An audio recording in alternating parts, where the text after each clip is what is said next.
So ito na guys, oh. Natapos na po yung harvester. Napa-harvest na po natin yung ating pong palayan. So meron naman po tayong konting nakuha.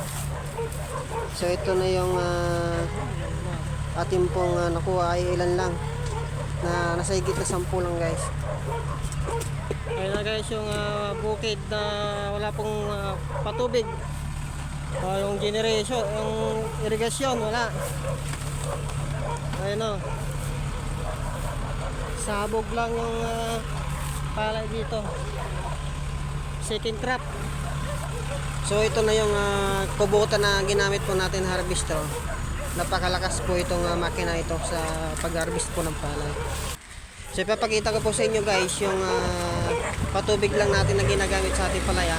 Dahil nga sa hudulan lang po. Pero nag-second crop po tayo. Ito yan lang po yung hose nyo. So ito lang yung ating pong palayan na wala pong patubig sa hudulan lang. Buti na lang meron po tayong hose na maliit.